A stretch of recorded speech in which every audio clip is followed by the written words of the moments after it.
Facebook's decision to block news sharing on its Australian platform is an unprecedented show of force that escalates a legal standoff with the government and flashes a warning to regulators worldwide. That was the company's response to a proposed law that will force Facebook and Google to pay Australian publishers for news content. Bloomberg's Georgina McKay has a reaction from Sydney. So no Australian can now share or access news via Facebook.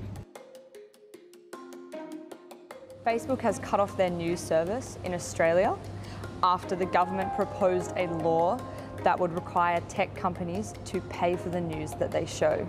It's just the same sort of tactics that China's using against Australia. It's a big company bullying Australia. It's pretty much like my main source of news, yeah.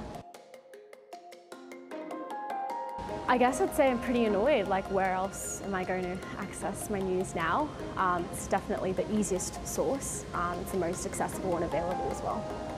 I think sometimes when you're worth too many billions of dollars, you forget there are other people that earn their living from producing news or giving information to Facebook, and you should pay them. The Australian government said that they were not aware Facebook was imposing this ban. Facebook was wrong. Facebook's actions were unnecessary. They were heavy-handed and they will damage its reputation here in Australia.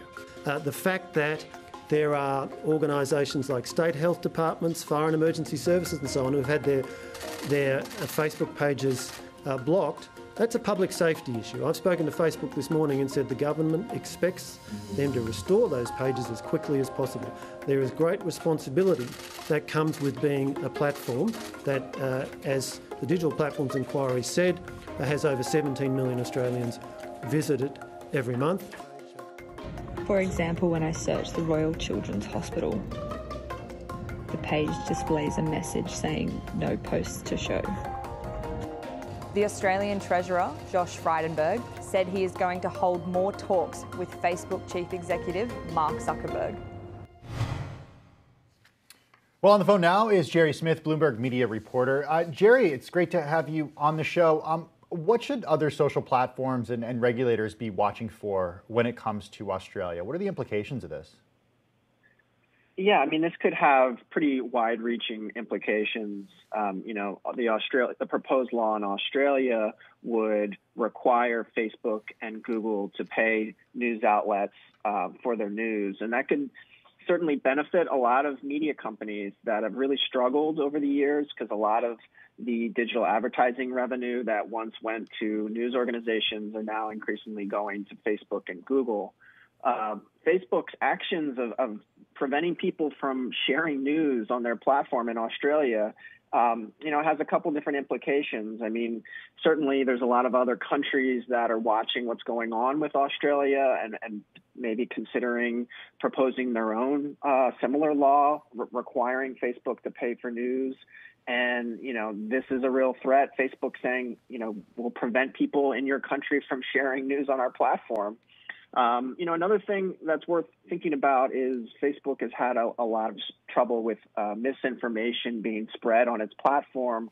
And now people in Australia are unable to access journalism from reputable news outlets. And it's unclear, what that means for people who are trying to get news that is trustworthy. Right. A lot of questions about, okay, well, can they actually spread misinformation but not spread news, not spread the true stuff?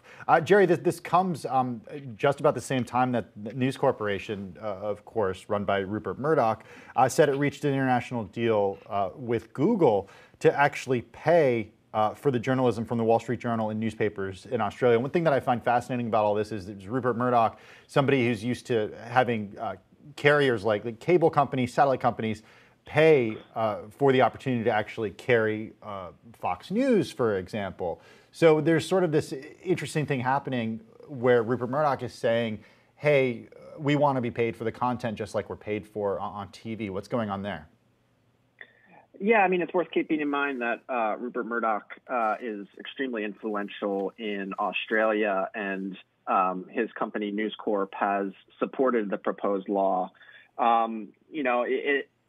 really in the last 24 to 36 hours, we've seen Facebook and Google go in very different directions. Facebook preventing people from sharing news on their platform in Australia, while Google has, as you mentioned, struck this deal with News Corp. And I think both of these companies, Facebook and Google, really want to avoid any sort of government regulation.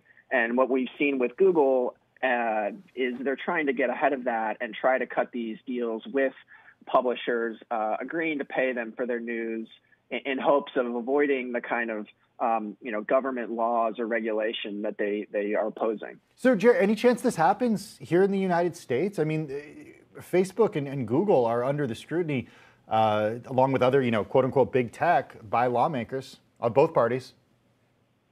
Yeah, that's right. I mean, that's something that is, Microsoft actually stepped into this messy battle last week and said that they think that the United States should have a law similar to the one that Australia is proposing. We haven't seen the idea get too much traction here in the United States, but certainly what's going on in Australia right now, I think, government regulators and news outlets in the U.S. are watching closely to see how this plays out and what it could mean for other countries. Bloomberg media reporter Jerry Smith. Jerry, thanks as always for your time. Good to have you on the show.